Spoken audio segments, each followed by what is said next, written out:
A cryptocurrency is a digital or virtual currency designed to work as a medium of exchange. It uses cryptography to secure and verify transactions as well as to control the creation of new units of a particular cryptocurrency. Essentially, cryptocurrencies are limited entries in a database that no one can change unless specific conditions are fulfilled. There have been many attempts at creating a digital currency during the 90s tech boom, with systems like Flooz, Beans and DigiCash emerging on the market but inevitably failing. There were many different reasons for their failures, such as fraud, financial problems and even frictions between companies' employees and their bosses. Notably, all of those systems utilized a trusted third-party approach, meaning that the companies behind them verified and facilitated the transactions. Due to the failures of these companies, the creation of a digital cash system was seen as a lost cause for a long while. Then, in early 2009, an anonymous programmer or a group of programmers under an alias Satoshi Nakamoto introduced Bitcoin. Satoshi described it as a peer-to-peer electronic cash system. It is completely decentralized, meaning there are no servers involved and no central controlling authority. The concept closely resembles peer-to-peer networks for file sharing. A stranger in a red scarf and Bitcoins around. One of the most important problems that any payment network has to solve is double spending. It is a fraudulent technique of spending the same amount twice. The traditional solution was a trusted third party, a central server, that kept records of the balances and transactions. However, this method always entailed an authority basically in control of your funds and with all your personal details on hand. In a decentralized network like Bitcoin, every single participant needs to do this job. This is done via the blockchain, a public ledger of all transaction that ever happened within the network, available to everyone. Therefore, everyone in the network can see every account's balance. Every transaction is a file that consists of the sender's and recipient's public keys, wallet addresses, and the amount of coins transferred.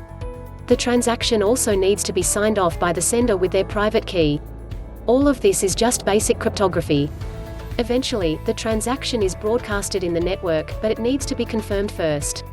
Within a cryptocurrency network, only miners can confirm transactions by solving a cryptographic puzzle. They take transactions, mark them as legitimate and spread them across the network. Afterwards, every node of the network adds it to its database. Once the transaction is confirmed, it becomes unforgeable and irreversible and a miner receives a reward, plus the transaction fees. Essentially, any cryptocurrency network is based on the absolute consensus of all the participants regarding the legitimacy of balances and transactions. If nodes of the network disagree on a single balance, the system would basically break. However, there are a lot of rules pre-built and programmed into the network that prevents this from happening. Cryptocurrencies are so called because the consensus-keeping process is ensured with strong cryptography. This, along with aforementioned factors, makes third parties and blind trust as a concept completely redundant. What can you do with cryptocurrency? In the past, trying to find a merchant that accepts cryptocurrency was extremely difficult, if not impossible. These days, however, the situation is completely different. There are a lot of merchants, both online and offline, that accept Bitcoin as the form of payment. They range from massive online retailers like Overstock and Newegg to small local shops, bars and restaurants. Bitcoins can be used to pay for hotels, flights, jewelry, apps, computer parts and even a college degree. Other digital currencies like Litecoin, Ripple, Ethereum and so on aren't accepted as widely just yet. Things are changing for the better though, with Apple having authorized at least 10 different cryptocurrencies as a viable form of payment on App Store. Of course, users of cryptocurrencies other than Bitcoin can always exchange their coins for BTCs. Moreover, there are gift card selling websites like Giftoff, which accepts around 20 different cryptocurrencies.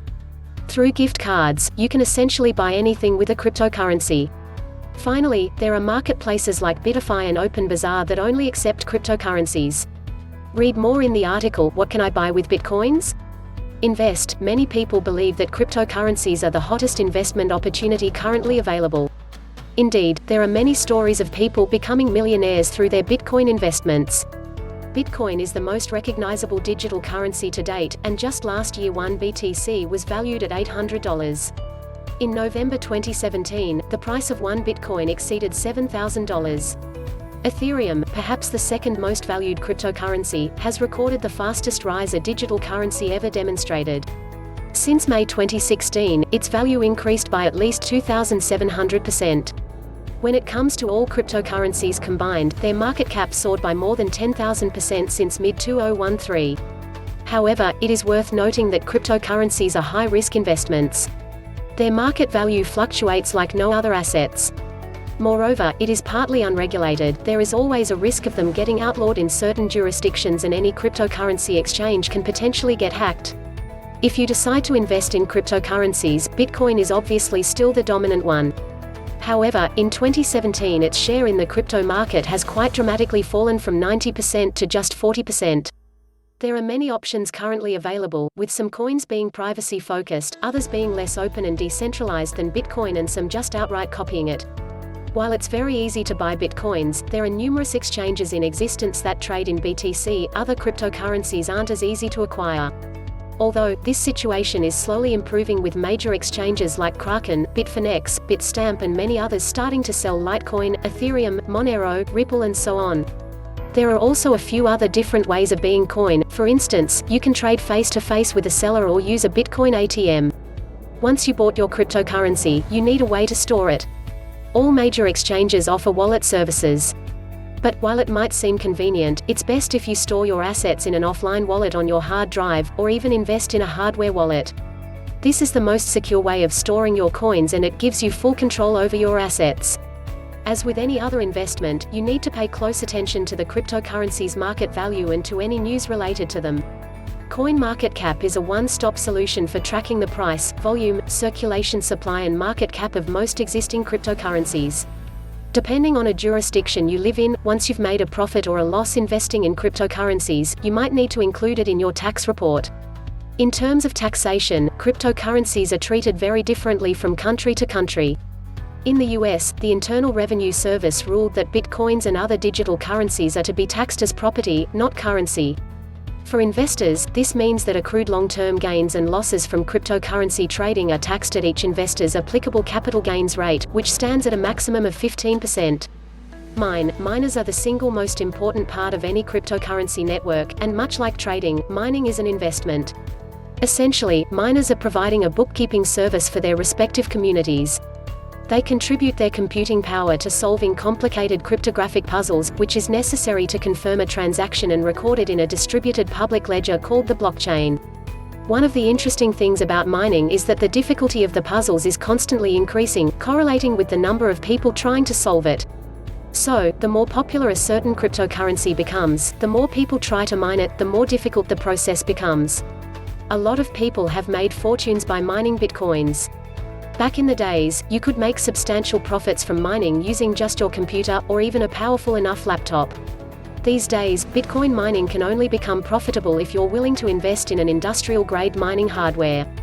This, of course, incurs huge electricity bills on top of the price of all the necessary equipment. Currently, Litecoins, Dogecoins and Feathercoins are said to be the best cryptocurrencies in terms of being cost-effective for beginners. For instance, at the current value of Litecoins, you might earn anything from 50 cents to $10 a day using only consumer-grade hardware. But how do miners make profits? The more computing power they manage to accumulate, the more chances they have of solving the cryptographic puzzles. Once a miner manages to solve the puzzle, they receive a reward as well as a transaction fee. As a cryptocurrency attracts more interest, mining becomes harder and the amount of coins received as a reward decreases. For example, when Bitcoin was first created, the reward for successful mining was 50 BTC. Now, the reward stands at 12.5 Bitcoins. This happened because the Bitcoin network is designed so that there can only be a total of 21 MLN coins in circulation. As of November 2017, almost 17 MLN Bitcoins have been mined and distributed. However, as rewards are going to become smaller and smaller, every single Bitcoin mined will become exponentially more and more valuable. All of those factors make mining cryptocurrencies an extremely competitive arms race that rewards early adopters. However, depending on where you live, profits made from mining can be subject to taxation and money transmitting regulations. In the US, the FinCEN has issued a guidance, according to which mining of cryptocurrencies and exchanging them for fiat currencies may be considered money transmitting. This means that miners might need to comply with special laws and regulations dealing with this type of activities. Read more in the article, How to Mine Bitcoin, Everything You Need to Know. Accept as payment for business. Accepting cryptocurrencies as payment is the same as accepting cash.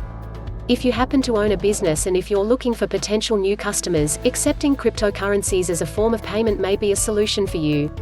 The interest in cryptocurrencies has never been higher, and it's only going to increase. Along with the growing interest, also grows the number of crypto ATMs located around the world. Coin ATM Radar currently lists almost 1,800 ATMs in 58 countries. First of all, you need to let your customers know that your business accepts crypto coins. Simply putting a sign by your cash register should do the trick. The payments can then be accepted using hardware terminals, touchscreen apps, or simple wallet addresses through QR codes. There are many different services that you can use to be able to accept payments in cryptocurrencies. For example, Coin Payments currently accepts over 75 different digital currencies, charging just 0.5% commission per transaction. Other popular services include Cryptonator, CoinGate and BitPay, with the latter only accepting Bitcoins. In the US, Bitcoin and other cryptocurrencies have been recognized as a convertible virtual currency, which means accepting them as a form of payment is exactly the same as accepting cash, gold or gift cards. For tax purposes, US-based businesses accepting cryptocurrencies need to record a reference of sales, amount received in a particular currency and the date of transaction. If sales taxes are payable, the amount due is calculated based on the average exchange rate at the time of sale.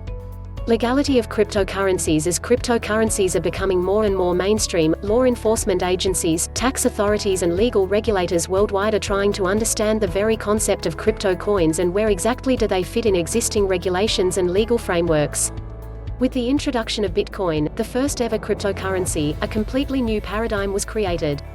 Decentralized, self-sustained digital currencies that don't exist in any physical shape or form and are not controlled by any singular entity were always set to cause an uproar among the regulators. A lot of concerns have been raised regarding cryptocurrencies' decentralized nature and their ability to be used almost completely anonymously. The authorities all over the world are worried about the cryptocurrencies' appeal to the traders of illegal goods and services. Moreover, they are worried about their use in money laundering and tax evasion schemes. As of November 2017, Bitcoin and other digital currencies are outlawed only in Bangladesh, Bolivia, Ecuador, Kyrgyzstan and Vietnam, with China and Russia being on the verge of banning them as well. Other jurisdictions, however, do not make the usage of cryptocurrencies illegal as of yet, but the laws and regulations can vary drastically depending on the country.